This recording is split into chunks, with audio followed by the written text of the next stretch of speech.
Hey guys, it's Chrissy here at Queen City Clay. Today I'm going to be showing you how to make one of these square poofy trapped air form folded plates that I do if you're familiar with my work. So it looks really simple. It's just kind of a slab that's then folded over on the bottom. So this is all kind of trapped air in what makes the foot ring. In order to do these, of course I have to start with a template, right? So, and I've got a lot of different templates for this plate because I change it all the time. It might be a square like this, and here's my corners. So if I turn it around this way, you can see all my doodles on there. But I've kind of marked where it's going to bend and where the paper is going to fold over on top of itself. Here's another one. This corner is a little bit different, so that when I bend this one, I've got a little bit more connection area here in this corner where these two pieces overlap. I've also got some where, so like this one's for a tray, right? I've got this little extra nub that comes out. So that way when I fold this side in, I've got this extra bit of clay here that this side will fold onto, so I get more connection area there. So I am constantly changing what the corners of these templates look like, just to have success and to get a different fold. That corner over there is going to determine kind of how much air, how much volume I get on the inside, depending on how tall this border edge is here. Also, it's going to determine whether or not I get a crack. So like this template's not very good because I don't get a lot of extra overlap here, and a lot of the time I get a crack on the seam in the firing process. So I'm just constantly adjusting these based on whether if I want more volume, less volume, if I'm having cracking issues. So this is a constantly evolving template, and I would recommend you just play around with it, try a couple different variations.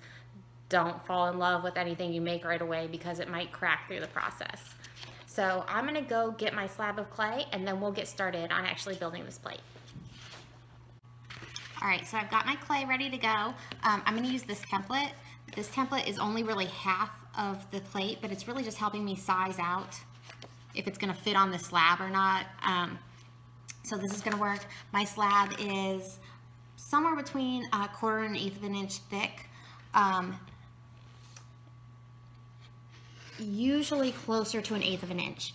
I prefer the clay to be thinner when you're doing this because when you are bending and folding this clay, the thicker it is, the harder it is to bend. The thinner clay will bend a lot easier and you can get it to roll a lot tighter than you can with thick clay.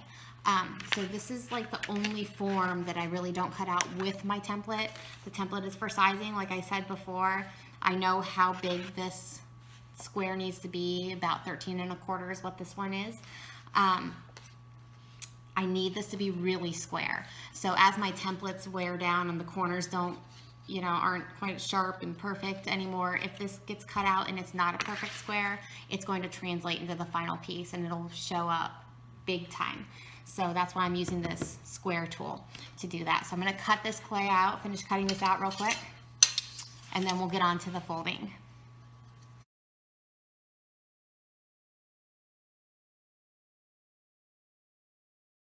So here's my nice square, and now I'm ready to cut out my corners. So I'm just going to line this template up with the edges of this slab. Make sure they're nice and flush, and then we'll cut these chunks out of the corners. If I'm using a different template, like these ones that I showed you that just have the corner, then I'm using just this flat side, lining that up. You can see how much more clay I cut out of this one. This is for like a larger tray size.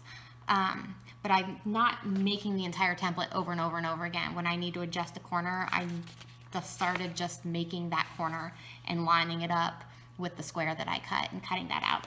So let's cut this out real quick, and then we'll move on to the bending part.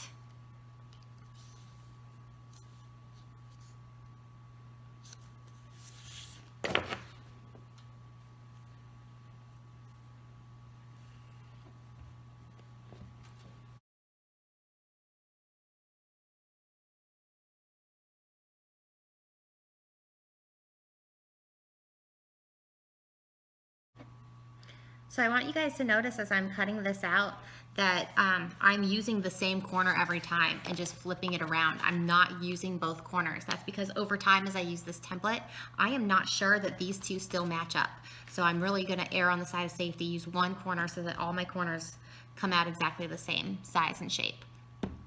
Okay, so now that I've got this piece all cut out, it's ready to bend. Before I bend it, I'm going to give it one more quick ribbing.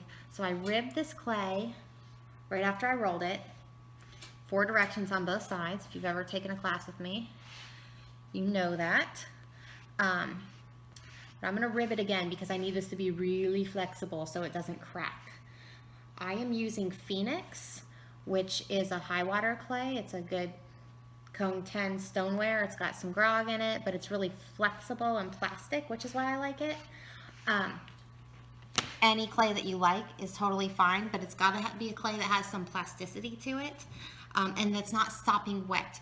So if you use something that's really wet when it comes right out of the bag, let's say 181 is like a porcelain stoneware mix. I know some of you guys use that. You're gonna have to let that set up for quite a bit longer before you use it, because if I bend this clay and it's too sopping wet, it's not gonna stay in a bend. It's gonna start to collapse on itself, and it will crack here on that corner where you bend it. So it should be really soft and flexible, but not sopping wet is kind of what I'm looking for. All right, so I'm kind of ready to go here now. So I'm gonna take a straight edge. I've just got like a yardstick because it's not gonna stick to the clay. And I'm finding where these corners are coming together. Okay, so I think that's a little bit clearer, hopefully. So I'm finding this corner here on both sides, just kind of leveling out my yardstick there. And I'm gonna just make a mark with my yardstick. So I'm just kind of tipping it up to make a little bit of a line there. See if you guys can see that.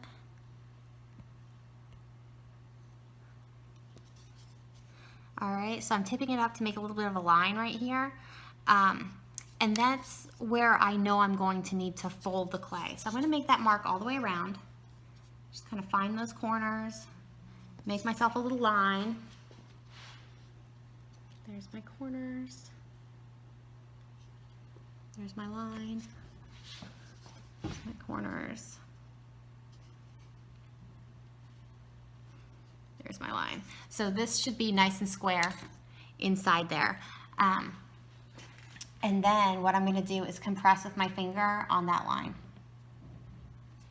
So I'm making a bit of a weak spot on that clay,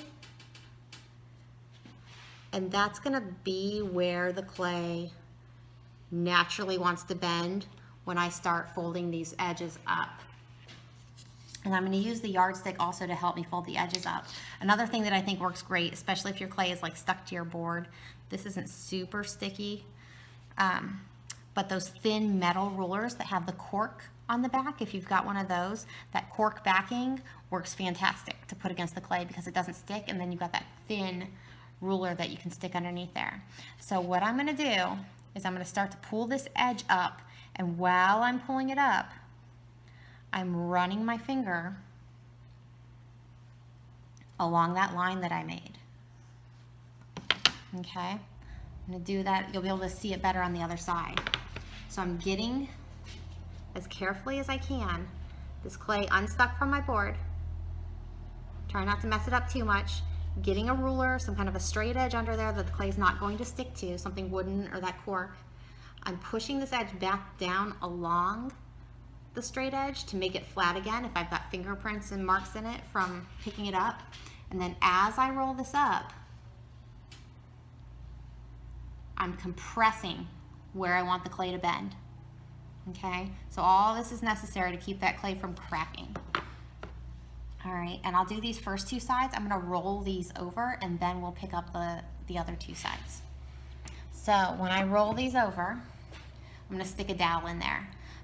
It doesn't have to be a round dowel. I've also used like kind of an oval shaped stick kind of tool that I have that I don't know where it came from. But you want some kind of support inside here. Whatever you've got laying around is fine. And I'm gonna take my soft rib And I'm going to start to rib the top edge of this clay while holding the dowel in place. So what this is doing is the dowel is supporting and keeping this edge from moving forward in and losing that line that I created where I want it to bend.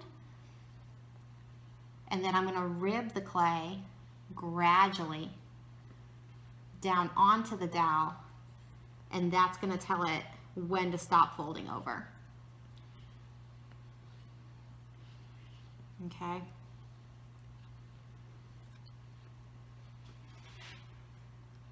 So now I've got this piece that's kind of curving over a little bit. I'm not going to take it all the way down and attach it yet. I'm going to move over to the other side. We're going to get all 4 sides in this state before we start attaching anything. All right, so I'm going to roll this over here. We'll do the same thing. So supporting the clay with the dowel, and then using my rib on that top edge to bend the clay down until it hits that dowel. So this is not only supportive, it's also helping me get that clay bent exactly the same amount on both sides. So these should match once this gets folded over or flipped over. All right, let me roll that out of there, and we'll do the other 2 sides.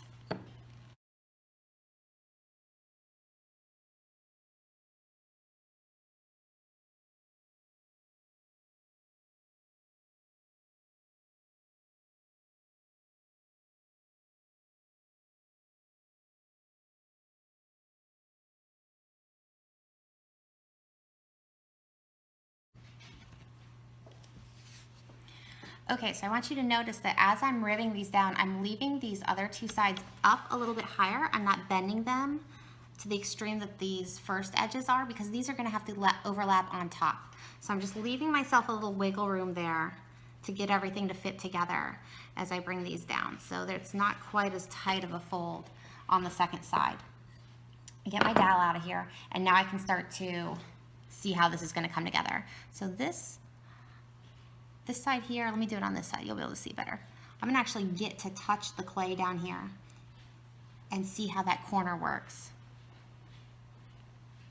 So I'm folding that down until that first edge is touching the clay, and then I'm bringing the second edge kind of just over top, making sure I've got a little bit of overlap area inside there on both sides. And then we'll come down and do it on the bottom. All right, so let's kind of get that folded down. I like to try to work on both sides at the same time if possible, because then I just know that I'm making it a little bit more even. I'm a little more consistent than if I go to one side and then go to the other side. They match up a little bit better. And you see how I keep picking this up and running my finger under that? That's because it's not quite straight, and I'm straightening it out again. So I'm super picky about these straight lines as I put these plates together, because they will move and warp and stretch. And if you don't start out as straight as possible, by the time it comes out of the kiln, it looks sloppy.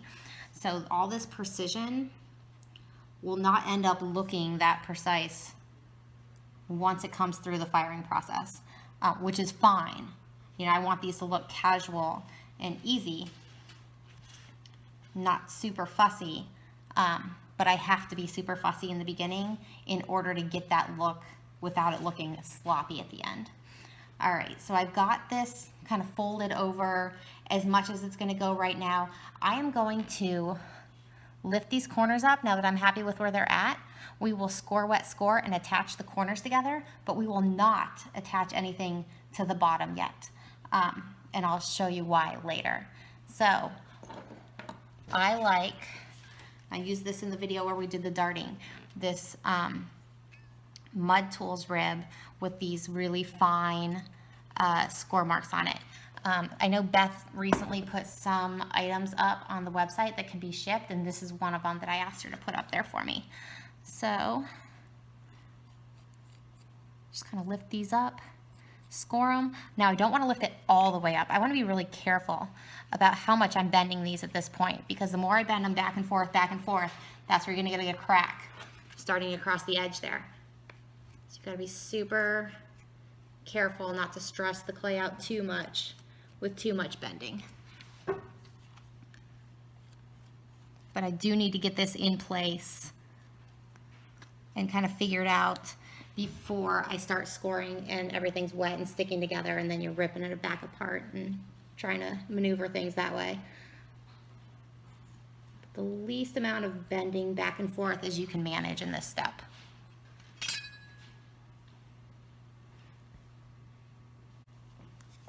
All right, so just got a little bit of water on my paintbrush. Get a little water in all those corners there. And rescore.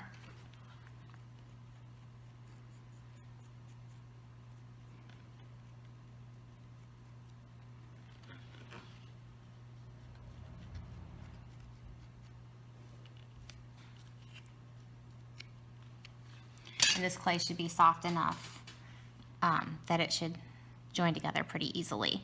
I don't want to have to add a lot of pressure when I put this down. Okay, so a little bit of compression over that seam with my fingers, but I'm not pressing super hard. Trying to keep everything kind of as symmetrical and squared up as possible. Get these a rescore down here, and then we'll do this side. So you see I'm doing the top and then I'm doing the bottom. I'm not going 1, 2, 3, 4. And that's in an effort, like I said before, to kind of keep everything even as you go. So get these two sides down. Trying to keep that straight line visually as I'm folding this over. And then once I'm pretty happy with that, we'll do some compression. Just kind of lightly with your fingers. I'm not worried about any score marks or mess or anything that's happening in here at this point. I'm just worried about keeping these lines kind of as neat as possible.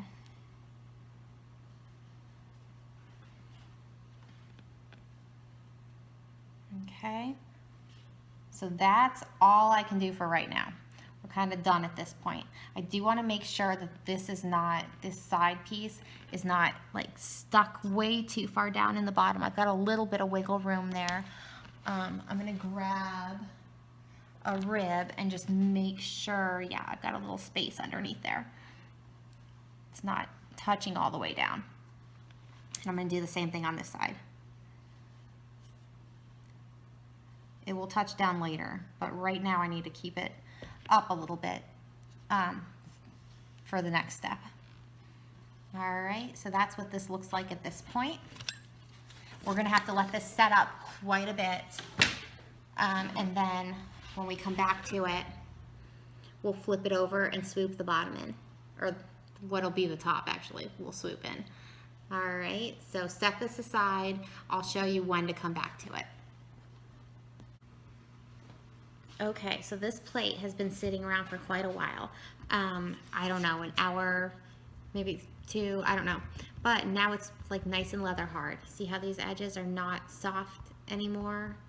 So I've got a nice leather hard edge here. So the idea is I want to keep this thing as flat and straight as possible. I have it on a drywall board because the drywall will suck the moisture out of the clay and eventually release it.